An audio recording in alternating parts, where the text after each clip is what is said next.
오늘 우리에게 주시는 하나님의 말씀은 에스겔서 36장 22절에서 31절까지 말씀입니다.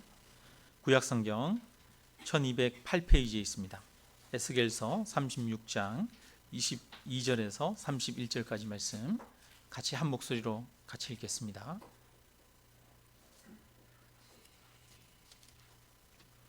네, 22절입니다. 같이 한 목소리를 씁니다. 그러므로 너는 이스라엘 족속에게 이르기를 주 여호와께서 이같이 말씀하시기를 이스라엘 족속아 내가 이렇게 행함은 너희를 위함이 아니요 너희가 들어간 그 여러 나라에서 더럽힌 나의 거룩한 이름을 위함이라. 여러 나라 가운데서 더럽혀진 이름 곧 너희가 그들 가운데서 더럽힌 나의 큰 이름을 내가 거룩하게 할지라. 내가 그들의 눈 앞에서 너희로 말미암아 나의 거룩함을 나타내리니 내가 여호와인 줄을 여러 나라 사람이 알리라. 주 여호와의 말씀이니라.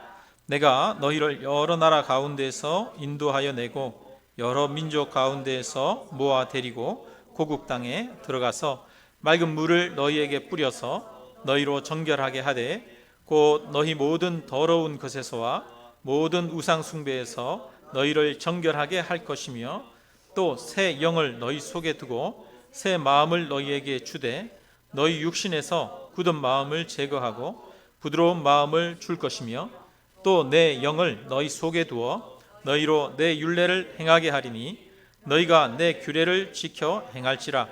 내가 너희 조상들에게 준 땅에서 너희가 거주하면서 내 백성이 되고 나는 너희 하나님이 되리라. 내가 너희를 모든 더러운 데에서 구원하고 곡식이 풍성하게 하여 기근이 너희에게 닥치지 아니하게 할 것이며 또 나무의 열매와 밭의 소산을 풍성하게 하여 너희가 다시는 기근의 욕을 여러 나라에게 당하지 아니하게 하리니 그때 너희가 너희 악한 길과 너희 좋지 못한 행위를 기억하고 너희 모든 죄악과 가증한 일로 말미암아 스스로 밉게 보리라. 아멘. 네. 할렐루야. 하나님께서 오늘 우리가 드리는 이 예배 가운데 함께 하시는 줄로 믿습니다. 오늘 본문에도 보니까 25절에 맑은 물을 너희에게 뿌려서 너희로 정결하게 하되 너희 모든 더러운 것에서와 모든 우상 숭배에서 너희를 정결하게 할 것이다 이렇게 말씀하셨는데 이미 예수 그리스도의 은혜와 피로 저와 여러분을 정결케 하신 줄로 믿습니다. 이미 하나님께서 저와 여러분의 심령 가운데 성령을 부으셔서 우리에게 굳은 마음을 제거하시고 부드러운 마음을 주고 또 우리로 하여금 새 피조물이 되게 하고 새 사람이 되게 하셨습니다. 하나님은 이 세상의 창조자이십니다.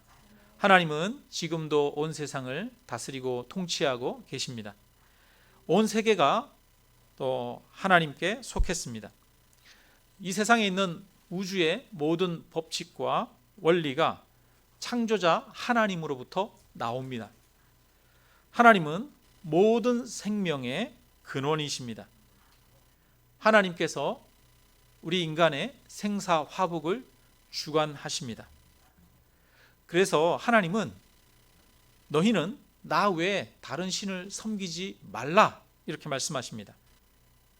여호와 하나님만 섬기라고 하십니다. 땅에 있는 것이나 땅 아래에 있는 것이나 물 속에 있는 것에 아무 형상이든 만들지 말고 그것들에게 절하고 섬기지 말라고 하십니다. 왜냐하면 하나님이 창조자이시기 때문입니다. 하나님이 온 세상의 주인이시기 때문입니다. 그런데 세상 사람들은 우상을 섬기지 말라는 이 하나님의 말씀을 싫어합니다. 하나님만 믿어야 한다라고 하는 그 말을 들으면 기독교는 굉장히 독선적이다, 굉장히 교만하다 이렇게 비판합니다.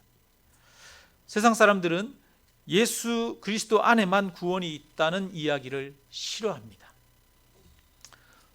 우리가 12월 25일 되면 교회도 기쁘다 구주 오셨네 이렇게 붙이지만 요즘은 교회뿐 아니라 우리가 저 산속의 절에 가도 산에도 절에도 기쁘다 구주 오셨네. 예수님의 탄생을 축하합니다. 이렇게 절에도 써붙인대요. 그리고 요즘 어떤 성당이나 이런 데는 석가탄신이 되면 석가탄신을 축하합니다. 이렇게 써붙인대요.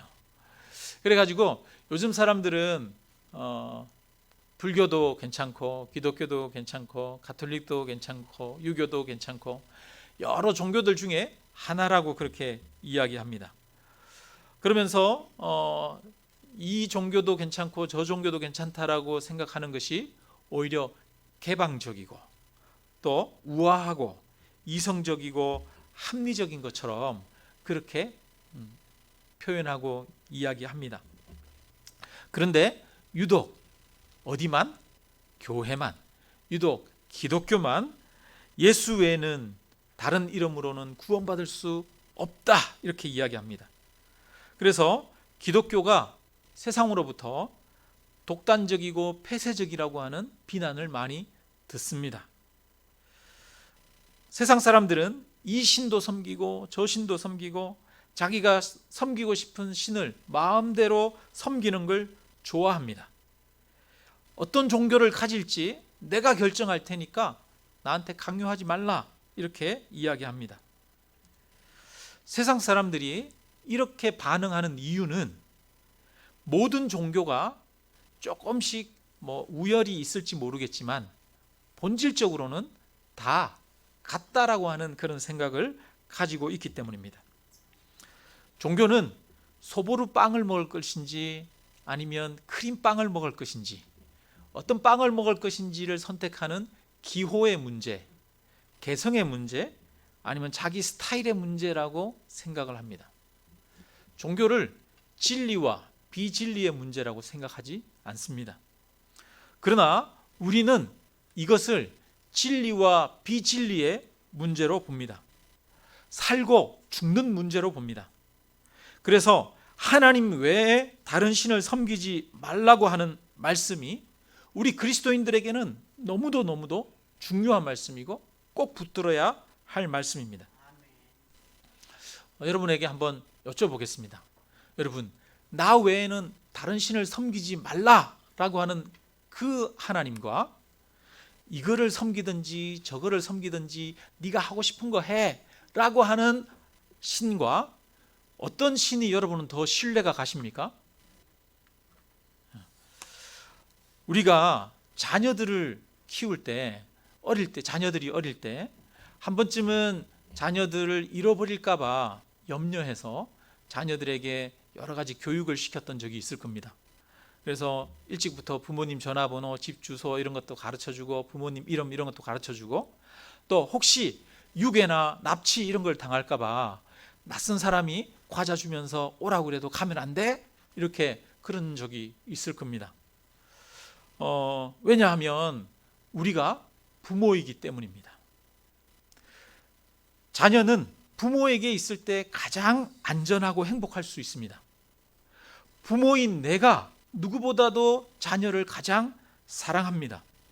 그래서 당연히 부모는 자녀를 잃어버리지 않도록 아무나 따라가면 안 돼? 라고 이야기합니다. 자녀에게 야, 네가 가고 싶은 대로 가. 저 사람이 좋으면 저 집에 가고 이 사람이 좋으면 이 집에 가고 네 마음대로 가 라고 하는 사람은 부모입니까? 부모 아닙니까? 참 부모가 아닙니다. 우리가 아이들을 데리고 옛날에 그 놀이공원이나 이런 공원이나 동물원이나 이런 데 가면 사람들이 많잖아요. 사람들이 많은 유원지에 가면 아이를 잃어버릴까 봐 부모님들이 얼마나 걱정합니까? 그러면 손을 꼭 잡고 놓치지 않고 가고 애들한테도 또 만약에 손을 못 잡고 가면 다른 거 보지 말고 한눈 팔지 말고 엄마만 보고 쫓아와야 돼? 그렇게 자녀들에게 이야기했지 않습니까? 어떤 사람이 단체로 여행을 갔는데 3박 4일 해외여행을 갔다 와가지고 친구들을 만났는데 친구들이 이 사람한테 묻습니다. 외국에 가가지고 여행 가가지고 이번에 본 것 중에 뭐가 제일 기억에 남아? 이렇게 물었더니 이 사람이 뭐라고 그랬을까요? 제일 기억에 남는 거는 깃발이야 그러더라고요. 왜냐하면 이 사람이 외국에 가가지고 단체 여행을 갔는데 사람들이 너무 많은 거예요. 그러다 보니까 혹시라도 자기 일행을 잃어버릴까 봐 동료들 잃어버릴까 봐. 그래가지고 외국 말도 못하는데 거기 가가지고 길 잃어버려서 한국에도 못 올까 봐 여행사 직원이 들고 있는 그 가이드가 들고 있는 깃발, 그 깃발만 보고 쫓아다니느라고 여기도 못 보고 저기도 못 보고 뭐 봤니? 그랬더니 해외여행 가서 깃발만 보고 왔어 그랬더라는 얘기예요. 여러분, 깃발만 보면 길은 잃어버리지 않으니까, 깃발만 보면 집에 갈 수 있으니까 깃발만 본 거죠. 여러분, 하나님은 저와 여러분에게 너희는 다른 거 보지 말고 나만 바라봐 이야기합니다. 나만 섬겨야 돼, 우상 섬기면 안 돼 라고 이야기합니다. 왜 하나님이 그렇게 이야기합니까? 왜냐하면 하나님이야말로 진정한 참 신이기 때문입니다. 온 우주의 창조자이시기 때문입니다. 하나님이야말로 저와 여러분을 사랑하시는 분이시기 때문입니다. 그렇기 때문에 하나님이 너희는 다른 우상을 섬기지 말고 나만 섬겨야 돼 라고 이야기하는 겁니다. 이것은 우리 인간을 억압하고 우리 인간을 지배하기 위한 것이 아니라 우리 인간을 안전하게 보호하고 우리 인간의 참된 기쁨과 행복을 주시기 위한 것입니다. 나 외에 다른 신을 섬기지 말라고 할 수 있는 신이야말로 진정한 신입니다. 참 신입니다. 나를 믿든지 다른 걸 믿어도 돼, 이건 믿어도 되고 저건 믿어도 돼 라고 이야기하는 신은 절대로 참 신이 될 수 없습니다. 진정한 신이 될 수 없습니다. 그러므로 나 외에는 다른 신을 내게 있게 말지니라 라고 말하는 여호와 하나님만이 진정한 살아계신 하나님이신 줄로 믿습니다. 어떤 신을 믿을 것인지 결정하는 것은 자신의 영혼이 달린 문제입니다. 천국을 소유할 것인지 지옥을 갈 것인지를 결정하는 문제입니다. 영원한 것을 선택하는 문제입니다. 우리가 이 땅에서 뭘 먹을지, 잘 살지 못 살지, 어떻게 살지, 이거를 결정하는 것보다 더 중요한 게 누구를 믿을지 결정하는 것입니다. 여러분, 이렇게 중요한 문제가 누구를 믿느냐라는 것입니다. 그렇다면 여러분은 누구에게 자기의 영혼을 맡기시겠습니까? 나 외에는 다른 신이 없다라고 하는 그 하나님께 자신의 영혼을 맡기시겠습니까? 아니면 나를 믿든지 저걸 믿든지 다른 걸 믿어도 돼라고 하는 그 신에게 자기의 인생을, 자기의 영혼을 맡기시겠습니까?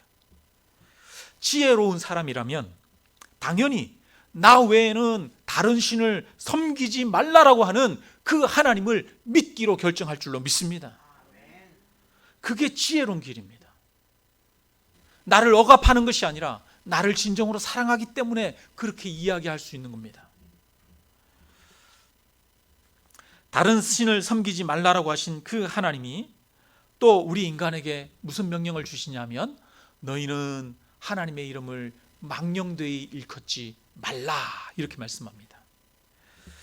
오늘은 그래서 하나님의 이름과 관련된 말씀을 좀 나누려고 합니다. 10계명의 4계명에 하나님의 이름을 망령되이 일컫지 말라라고 말하는데 하나님의 이름을 욕되게 하지 않는 게 참 중요합니다.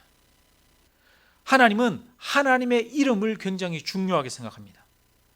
그래서 하나님의 이름이 모욕당하고 땅에 떨어지는 것을 허락하지 않으십니다. 이스라엘 백성들이 이 애굽의 노예로 있다가 애굽에서 나왔어요. 살짝 에어컨을 좀 틀어주시면 좋겠네요. 애굽에서 나왔는데 애굽에서 나와서 이제 광야에서 시내산 앞에 갔습니다. 그 시내산에서 모세가 너희들은 여기 있어? 라고 말하고 산 위에 올라가서 하나님 앞에 40일 동안 모세가 하나님으로부터 율법을 받습니다. 그런데 시간이 지나도 이 모세가 내려오지 않는 거예요. 이스라엘 백성들은 하루라도 빨리 우리 가나안 땅에 들어가고 싶어, 이 광야에서 사는 거 싫어, 그래서 빨리 가고 싶어 하는데 모세는 내려오지를 않으니까 이 이스라엘 백성들이 이 아론을 불러가지고 아론한테 요구를 합니다. 우리를 구원했던 모세, 이 사람은 어떻게 됐는지 모르니까 우리를 위해서 우리를 인도할 신을 만들어내라 이렇게 요구를 합니다. 그래서 이 아론이 금부치를 다 백성들한테 모아가지고 그 금부치를 녹인 다음에 그걸 조각을 해가지고 송아지를 만듭니다. 금 송아지를 만들어 놓고 아론이 이것이 너희를 애굽에서 인도하여 낸 여호와다 그러면서 이 하나님을 우리가 섬기자 이렇게 이야기를 합니다. 그래서 이스라엘 백성들이 그 앞에서 막 뛰놀면서 그 송아지 우상 앞에서 춤추고 축제를 벌입니다. 하나님이 그 이스라엘 백성들을 보면서 기가 막혔어요. 왜냐하면 이스라엘 백성들이 너무도 빨리 그 하나님을 떠났기 때문입니다.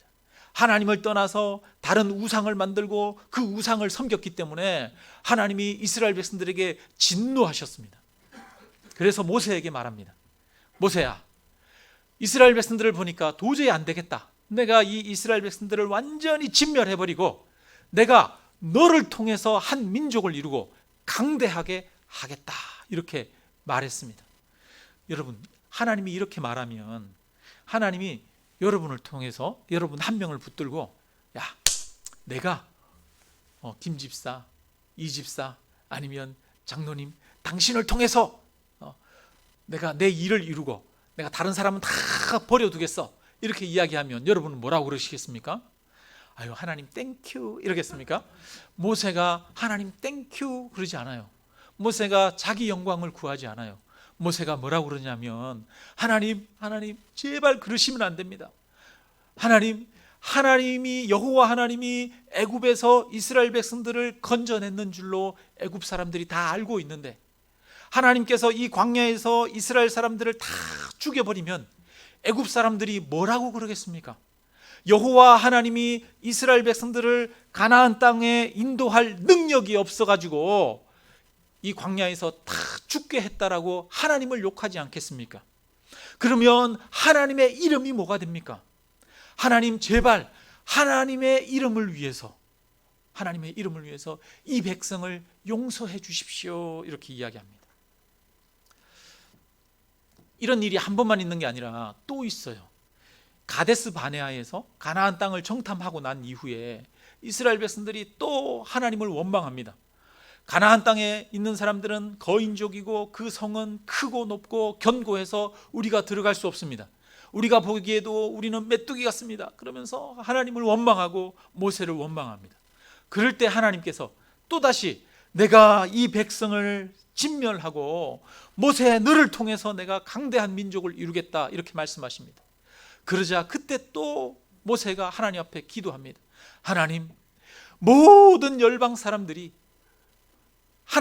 여호와 하나님께서 이스라엘 백성들을 이 광야로 이끄셨는지를 아는데 이 이스라엘 백성들을 광야에서 죽이시면 모든 나라 열방 사람들이 하나님을 향해서 뭐라고 그러시겠습니까? 하나님의 능력이 없어서 이스라엘 백성들을 죽였다라고 얘기하지 않겠습니까? 그러니 제발 하나님의 이름을 위해서 이 백성을 용서하여 주옵소서. 그러자 하나님이 또다시 이스라엘 백성들을 용서하십니다. 그래서 오늘 본문에도 비슷한 내용이 나오는 거예요. 비슷한 내용이. 우리 같이 한번 22절, 23절 여러분 조금 졸리는데 22절, 23절 같이 한번 읽겠습니다. 그 땅이 아니네요. 22절. 그러므로 시작. 그러므로 너는 이스라엘 족속에게 이르기를 주 여호와께서 이같이 말씀하시기를 이스라엘 족속아 내가 이렇게 행함은 너희를 위함이 아니요 너희가 들어갈 그 여러 나라에서 더럽힌 나의 거룩한 이름을 위함이라. 여러 나라 가운데서 더럽혀진 이름 곧 너희가 그들 가운데서 더럽힌 나의 큰 이름을 내가 거룩하게 할지라. 내가 그들의 눈앞에서 너희로 말미암아 나의 거룩함을 나타내리니 내가 여호와인 줄을 여러 나라 사람이 알리라. 주 여호와의 말씀이니라. 아멘. 여러분, 이스라엘 백성들이 지금 하나님을 떠나고 우상을 섬기고 그러면서 이스라엘 백성들이 포로로 끌려갔습니다. 그래서 그 전에 하나님의 성이라고 했던 예루살렘 성은 그 성벽들도 다 무너지고 거기에 있는 그 성전도 다 회파됐습니다.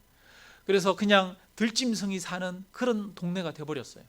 그러니까 사람들이 이스라엘 백성들을 보고 또 예루살렘을 보면서 하나님이 어디 있느냐 그러면서 하나님의 이름을 조롱합니다.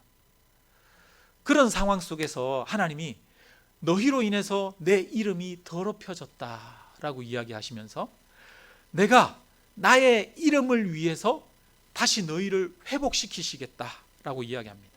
예루살렘을 회복시키겠다라고 이야기합니다. 그래서 하나님이 이스라엘 백성들을 바벨론 포로에서 건져내셔서 다시 예루살렘으로 돌아가도록 하십니다. 근데 하나님이 뭐라고 그러냐면 이것은 너희를 위함이 아니라 누구를 위함이다? 내 더럽혀진 이름을 위한 것이다 라고 이야기를 하십니다. 여러분 어떻게 생각합니까? 하나님이 우리를 위해서, 이스라엘 백성들을 위해서 그들을 회복시킨 것이 아니라 하나님의 이름을 위해서 이스라엘 백성들을 회복시키셨다, 이렇게 하는 이야기를 들을 때 우리는 하나님의 사랑이 별로 크지 않다? 이렇게 생각하진 않습니까? 그것이 우리에게는 큰 축복이 아니라 좀 섭섭하다 이런 느낌이 들진 않습니까? 그런데 우리가 조금만 더 깊이 생각해 보면 이것이 우리에게 얼마나 큰 영광인지 알 수 있습니다. 우리는 우리 자신을 가치 있게 생각합니다. 우리는 우리 이름을 소중하게 생각합니다. 나 자신의 입장에서 볼 때 우리 이름이 소중하고 우리 자신이 가치 있지만, 여러분 입장 바꿔놓고 한번 생각해 보면 다른 사람이 나를 볼 때 우리 자신이 소중할까요? 소중하지 않을까요? 내 입장에서는 내가 이 세상에서 가장 소중해요. 그러나 다른 사람 입장에서 볼 때는 우리가 별로 가치 없거나 소중하지 않을 수 있어요. 이 세상에 지금 세계 인구가 60억, 70억이라고 하는데 다른 사람이 볼 때는 그냥 그저 60억 명 중에 70억 명 중에 한 명에 불과할 수 있어요. 여러분 만약에 여러분이 돈이 60억, 70억이 있다고 생각해 보세요. 60억, 70억 있으면 그 중에 1원짜리 하나 소중해요? 소중하지 않아요? 여러분 60억, 70억씩 있으면 1원짜리 동전 하나 탁 바닥에 떨어져 있으면 1원짜리 동전 아마 여러분 안 줄 거예요. 에이 뭐야 이러면서 발로 툭 차버릴지도 몰라요. 만약에 다른 사람 입장에서 보면 우리는 그저 60억, 70억 중에 하나일 수 있어요. 더더구나 하나님 입장에서 볼 때 우리야말로 얼마나 더러운 죄인입니까? 우리야말로 얼마나 추악합니까? 하나님을 배반하고 떠난 자입니다. 무능력하고 가치 없는 자입니다. 인간 입장에서, 내 입장에서 보면 내가 소중하지만 누가 그런 이야기를 하더라고요. 우리 몸에 암세포가 우리 몸에 들어와서 우리를 죽게 만들잖아요. 근데 지구의 입장에서 볼 때는 우리 인간이 암세포와 같다 이런 이야기를 해요. 지구 입장에서 보면 우리 인간이 이 지구를 파괴하는 존재다 이런 이야기를 하는 경우도 있더라고요. 여러분 누구 입장에서 보느냐가 중요해요. 내 입장에서 보면 내가 제일 중요하지만 하나님 입장에서 볼 때 우리는 수천억, 수백억 그 많은 사람들 중에 하나일 뿐입니다. 만약에 하나님께서 저와 여러분을 그런 객관적인 가치를 가지고 그 가치에 따라서 저와 여러분을 대하셨다면 우리는 어떻게 되었을까? 한번 생각해 보십시오. 로마서 5장에 보면 뭐라고 그러냐면 우리 인간이 하나님 앞에 범죄하고 하나님을 떠나고 그러면서 우리 인간이 무익하게 되었다라고 얘기합니다. 아무 쓰잘데기 없고 쓸모없는 존재였다라고 이야기합니다. 또 우리가 추악한 죄인이었다라고 이야기합니다. 그리고 심지어는 하나님과 원수 되었던 우리들입니다. 그러니까 전능하신 하나님과 우리 자신은 비교할 수 없는 격차가 있습니다. 그런데 하나님께서 하나님의 이름을 위해서 이스라엘 백성들을 회복시키시겠다라고 이야기합니다.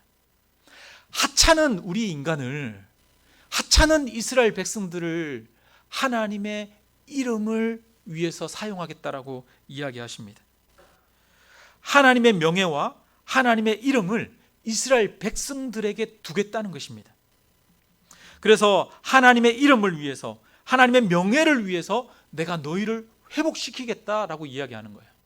여러분, 이거는 굉장히 큰 축복입니다. 우리 인간을 어마어마하게 존귀한 존재로 높여주시는 거예요. 하나님급으로 우리를 높여주시는 거예요. 그래서 이 시편 23편에 보면 다윗의 시가 나오죠. 시편 23편, 여호와는 나의 목자시니 내가 부족함이 없으리로다. 그가 나를 누이시며 쉴만한 초장으로 나를 인도하시는도다. 이렇게 이야기하지 않습니까? 그 3절에 보면 어떤 구절이 나오냐면, 내 영혼을 소생시키시고 자기 이름을 위하여 의의 길로 인도하시는도다. 이렇게 말합니다. 다윗이 하나님이 나를 인도하시는데 누구를 위해서 나를 인도하시는도다? 하나님이 하나님의 이름을 위하여 나를 인도하신다. 이렇게 말합니다. 누구의 권위를 걸고, 하나님의 명예를 걸고, 하나님의 권위를 걸고 나를 붙들고 나를 인도하신다는 거예요. 그러니까 다윗이 얼마나 마음이 기쁘고 담대하게 되겠습니까? 그러니까 다윗이 그 다음에 말합니다. 내가 사망의 음침한 골짜기로 다닐지라도 해를 두려워하지 않을 것은 주께서 나와 함께 하심이라. 주의 지팡이와 막대기가 나를 안위하시나이다. 노래합니다. 여러분, 우리가 우리 이름을 걸고 하는 게 아닙니다. 아유, 하나님이 내가 네 이름을 걸고 내가 너를 붙들리라 이렇게 말하지 않습니다. 하나님이 내 이름을 걸고 내가 너희를 붙들리라 이렇게 이야기합니다.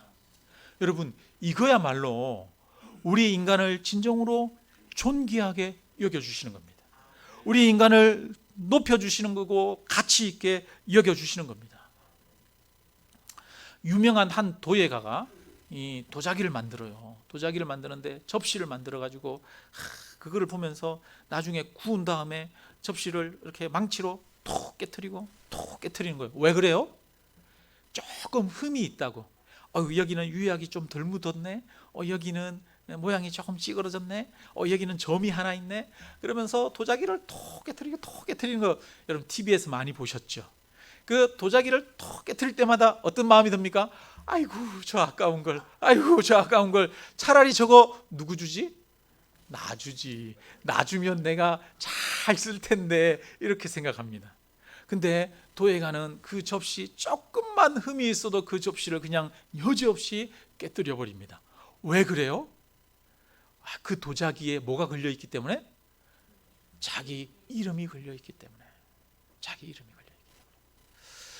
제가 옛날에 성악을 전공하신 분한테 노래를 잘하니까 한번 뭐 이렇게 어떤 자리들이 있어서 그냥 이 자리에서 그냥 노래 한번 좀 부탁한다라고 이야기를 했더니 그거는 굉장히 신뢰라고 그러더라고요. 전문가들한테 여러분 우리가 노래를 그냥 흔쾌히 쉽게 이렇게 부탁하잖아요. 그러면 그냥 한 곡 그냥 뭐 실력을 가지고 기본 실력을 가지고 한 곡 쫙 뽑아주면 되지 이렇게 생각을 하는데, 노래를 잘하는 진짜 전문가들은 함부로 아무 무대나 세워서 아무 때나 노래해달라고 얘기하는 게 굉장히 큰 신뢰래요. 전문가는 여러분 노래 한 곡을 해도 어떻게 해야 돼요? 전문가답게 해야 되잖아요. 그러니까 아침에 일찍 일어나서 목이 잠겨 있는데 노래하는 거 이런 거 별로 안 좋아하는 거예요. 노래 한 곡에 자기 이름이 달려 있는 거예요. 그러니까 노래 한 곡을 하기 위해서는 미리 연습을 하고 목을 풀고 그렇게 해서 한 다음에 정식으로 무대가 딱 세워졌을 때 가치 있게 거기에서 노래를 한 곡 멋있게 딱 하는 거죠. 그래서 진짜 전문가들은 아무 때나 나서서 막 노래를 안 한다는 거예요. 왜? 뭐 때문에? 자기 이름 때문에. 하나님의 이름을 누구에게 두셨어요? 저와 여러분에게 하나님이 두셨다는 겁니다. 내가 내 이름을 위해서 너희를 회복시키시겠다. 내 이름을 걸고 너희를 건져내겠다. 내 이름을 걸고 너희를 인도하겠다라고 하나님께서 말씀하십니다. 너희를 위함이 아니요 내 이름을 위함이다 라고 말씀하십니다. 이거는 우리 인간에게는 굉장히 영광스러운 겁니다. 축복된 겁니다. 그래서 우리 이름이 하나님께 달려 있습니다. 하나님께서 우리에게 당신의 이름을 두십니다. 다윗이 어린 소년으로 있을 때 전쟁터에 나갔더니 블레셋의 큰 군대 골리앗이 하나님의 이름을 막 모욕합니다. 하나님이 있기는 어디 있어? 너희 여호와가 진정한 하나님이냐? 아니다, 다곤을 섬겨라 라고 이야기하면서 하나님의 이름을 막 모독하고 그러는데도 아무도 나서는 사람이 없는 거예요. 사울도 벌벌벌벌 떨고 있고 이스라엘 모든 군대가 벌벌벌벌 떨고 있는 거예요. 다윗이 거기 앞에 탁 나가서 보니까 기가 막힌 거죠. 이스라엘 모든 군대가 하나님의 이름이 모욕을 당하는데도 그냥 가만히 있으니까. 그래가지고 다윗이 열받아가지고 내가 나가서 싸울게요 라고 이야기하는 거예요. 소년 다윗이 사람들로부터 명예를 얻기 위해서 아니면 자기 능력을 자랑하기 위해서 나가서 싸운 게 아닙니다. 사울 왕이 많은 상금을 준다고 해서 자기 딸을 주겠다라고 해서 나가서 전쟁에서 싸운 게 아닙니다. 다윗이 나가서 전쟁에서 싸운 이유는 하나님의 이름을 위해서입니다. 그래서 이 골리앗 앞에 나가면서 다윗이 뭐라고 이야기하느냐면 너는 칼과 창과 단창으로 내게 나아오거니와 나는 만군의 여호와의 이름 곧 네가 모욕하는 이스라엘 군대 하나님의 이름으로 너에게 나아가노라 이렇게 말합니다. 하나님이 이런 다윗을 높이셨습니다. 하나님이 다윗을 높이신 이유가 무엇이냐 하면 다윗이 하나님의 이름을 높이기를 원했기 때문입니다. 많은 사람들이 자신의 이름을 위해서 살아갑니다. 호랑이는 죽어서 가죽을 남기고 사람은 이름을 남긴다 그러면서 자기 이름을 세우려고 합니다. 자기 이름이 모욕을 당하면 수치를 당하면 참지 못합니다. 그런데 여러분 자기 이름을 위해서 살아가는 인생이야말로 얼마나 허무합니까? 우리 생각할 때 우리 자신이 얼마나 가치가 있습니까? 죽어버리면 한 줌 흙에 불과한 존재예요. 추악함과 더러움으로 가득한 죄인이 바로 우리 자신이 아니겠습니까? 우리 자신이 잘나봐야 얼마나 잘난 자입니까? 그런데 하나님께서는 우리에게 하나님의 이름을 두겠다라고 이야기하십니다. 오늘 본문에 이렇게 보면은 본문 31절 우리가 같이 한번 읽겠습니다. 36장 31절 같이 한번 읽습니다. 그때에 너희가 너희 악한 길과 너희 좋지 못한 행위를 기억하고 너희 모든 죄악과 가증한 일로 말미암아 스스로 밉게 보리라 이렇게 말합니다. 여러분 하나님이 이스라엘 백성들 포로로 바벨론에 끌려가 있는 사람들을 다시 예루살렘으로 돌아가게 하고 구원해 주셨는데 구원해 주시고 그들에게 하나님의 영을 부어 주시고 그래서 하나님의 이름을 그들을 통해서 높이게 될 때에 이스라엘 백성들이 하나님이 그들을 축복하게 될 때에 그들이 자기 자신을 바라보게 될 거라고 말해요. 그러면서 너희가 예전에 걸어갔던 악한 길과 좋지 못한 행실들을 다시 기억하면서 너희 모든 죄악과 가증한 일로 말미암아 스스로를 밉게 보리라 이렇게 말합니다. 무슨 말이냐면 하나님의 구원을 경험하고 하나님의 축복과 하나님의 은혜를 경험한 사람은 자기 자신을 하찮게 여기게 된다는 거예요. 자기 자신이 아무것도 아니라는 것을 깨닫게 된다는 거예요. 오히려 자기 자신을 밉게 여기면서 하나님을 높이게 되는 거예요. 여러분, 그래서 인생은 언제 진정한 가치가 있느냐 하면 하나님을 높이게 될 때, 그리고 자기 자신을 하찮은 존재로 깨닫게 되어질 때 인생이 진정으로 가치가 있는 줄로 믿습니다. 어떤 사람이 있는데 이 한 사람은 누구냐 하면 그 군의 군수를 섬기는 군수 비서실에 일하는 사람이에요. 근데 또 다른 한 사람이 있는데 이 사람은 도지사를 섬기는 도지사의 비서실장이에요. 근데 또 한 사람이 있는데 이 사람은 대통령 비서실장이에요. 여러분, 대통령 비서실장 정도 되면 한 나라의 장관보다도 더 권세 있는 자입니다. 누구의 이름을 나타내느냐, 누구를 섬기느냐에 따라서 그 사람의 가치가 결정되는 거예요. 나를 섬기는 자가 가치 있는 것이 아니라 하나님의 이름을 섬기는 자가, 하나님의 영광을 드러내는 자가 진정으로 복되고 위대하고 가치 있는 존재인 줄로 믿습니다.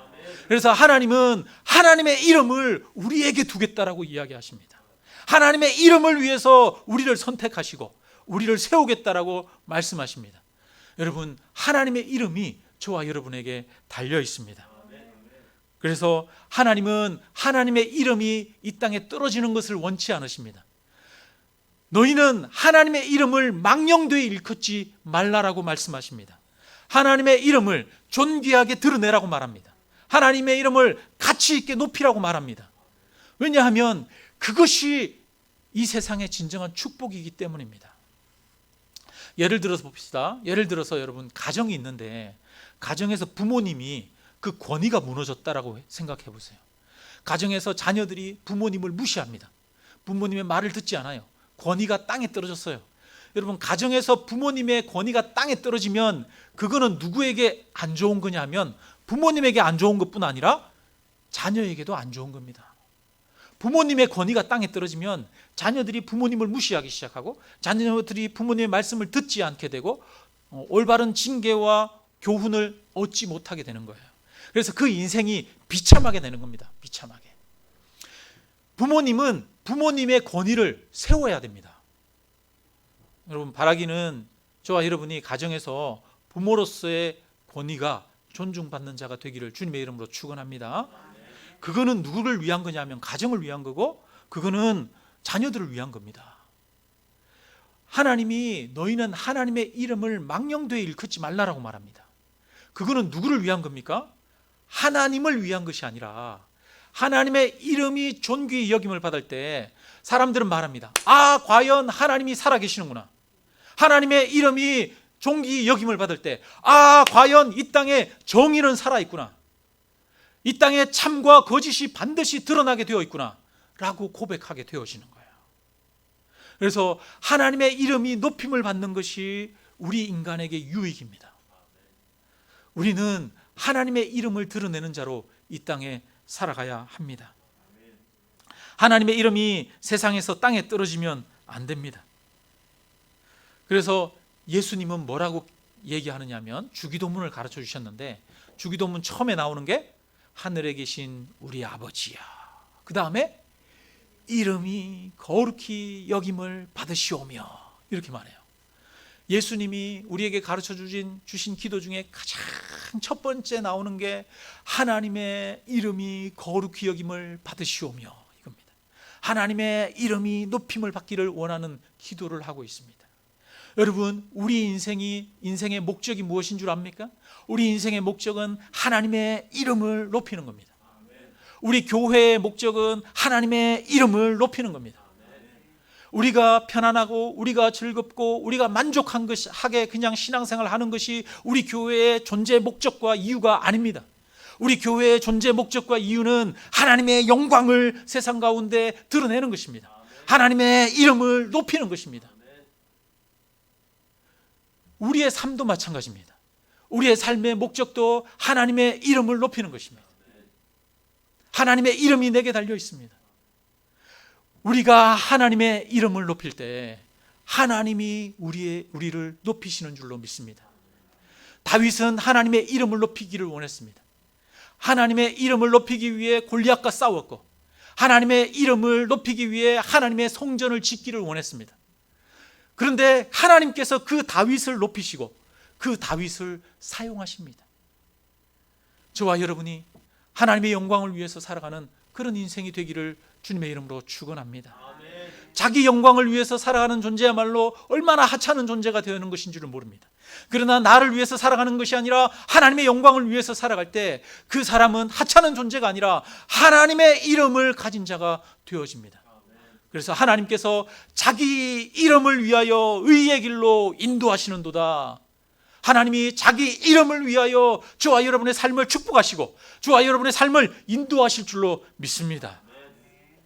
하나님의 이름을 위하는 자, 그와 하나님께서 함께 하시는 줄로 믿습니다.